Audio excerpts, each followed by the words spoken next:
Hi dears, ഈ മാസം 27 third birthday ആഘോഷിക്കുന്ന നെച്ച് ബേബിക്ക് വേണ്ടിയിട്ടുള്ള കസ്റ്റമൈസ്ഡ് ചോക്ലേറ്റിന്റെ വർക്കായിരുന്നു നമുക്ക് ഇന്നലെ ഉണ്ടായിരുന്നത്. നമുക്ക് സാറ്റർഡേ ഓവർനൈറ്റിലായിരുന്നു കേട്ടോ ഈ ഒരു വർക്ക് കിട്ടിയിട്ടുണ്ടായിരുന്നത്. സാറ്റർഡേ തന്നെ നമ്മളിത് ഡിസൈൻ ചെയ്ത് മൺഡേ നമ്മൾ ഇതിന്റെ പ്രിന്റും എടുത്ത് മൺഡേ തന്നെ നമ്മൾ ഈ ഒരു കൊറിയർ അയച്ചിട്ടുണ്ടായിരുന്നു. നമ്മൾ സോഫ്റ്റ് ചോക്ലേറ്റിലാണ് കേട്ടോ ഈ ഒരു വർക്ക് ചെയ്തിട്ടുള്ളത്. മെലഡിയുടെ ക്യാൻഡീസിലാണ് ചെയ്തിട്ടുള്ളത്.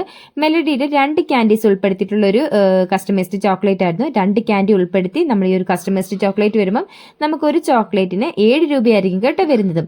പിന്നെ ഒരു കാര്യം പറയട്ടെ, ഇത് ഫുള്ളി പേപ്പർ വർക്കിലാണ് കേട്ടോ നമ്മൾ ചെയ്തിട്ടുള്ളത്. ഒട്ടും പ്ലാസ്റ്റിക് ഇതിനകത്തില്ല. അതുകൊണ്ട് നമുക്ക് കുഞ്ഞു കുട്ടികളുടെ സ്കൂളുകളിലൊക്കെ ഇപ്പൊ എല്ലാ കുട്ടികളുടെയും സ്കൂളിൽ നമുക്ക് പ്ലാസ്റ്റിക് ഫുള്ള് നിരോധിച്ചിട്ടുണ്ടെന്ന് അറിയാലോ. അതുകൊണ്ട് നിങ്ങൾക്ക് ഈ ഒരു ചോക്ലേറ്റ് ധൈര്യമായിട്ട് വാങ്ങിച്ചു കൊടുക്കാം. ഇത് ഒട്ടും തന്നെ പ്ലാസ്റ്റിക്കില്ല, ഫുൾ പേപ്പറിലാണ് ചെയ്തിട്ടുള്ളത്. നല്ല ഫിനിഷിങ്ങിലോട് കൂടി തന്നെയാണ് കേട്ടോ നമ്മൾ ഈ ഒരു വർക്ക് ചെയ്തിട്ടുള്ളത്. നിങ്ങൾക്ക് ആർക്കെങ്കിലും ഇത് വാങ്ങിക്കാൻ താല്പര്യം ഉണ്ടെങ്കിൽ പെട്ടെന്ന് തന്നെ സ്ക്രീനിൽ കാണുന്ന വാട്സ്ആപ്പ് നമ്പറിൽ ഓർഡർ ചെയ്തോളൂ. നമുക്ക് കൊറിയർ വരുന്നത് ശ്രീ ഗോകുല സ്പീഡ് ആൻഡ് സേഫും DTDCയും. ഇനി നിങ്ങൾക്ക് പോസ്റ്റിൽ വേണ്ടെങ്കിൽ പോസ്റ്റിലും നമുക്ക് അവൈലബിൾ ആണ്. പിന്നെ ഒരു കാര്യം പറയട്ടെ, നിങ്ങൾ ഓർഡർ തരുന്നത് ഒരു ബർത്ത്ഡേക്ക് ഒരു 15 ദിവസം മുമ്പെങ്കിലും ഓർഡർ തരാൻ വേണ്ടി ശ്രമിക്കുക. എങ്കിലും എനിക്ക് കറക്റ്റ് സമയത്ത് നിങ്ങളുടെ കൈകളിലേക്ക് ഈ ഒരു ചോക്ലേറ്റ്സ് എത്തിക്കാൻ വേണ്ടിയിട്ട് പറ്റുള്ളൂ. അപ്പം നമുക്ക് വീണ്ടും നല്ല അടിപൊളി ഒരു വീഡിയോയിൽ കാണുവരെ ടാറ്റാ.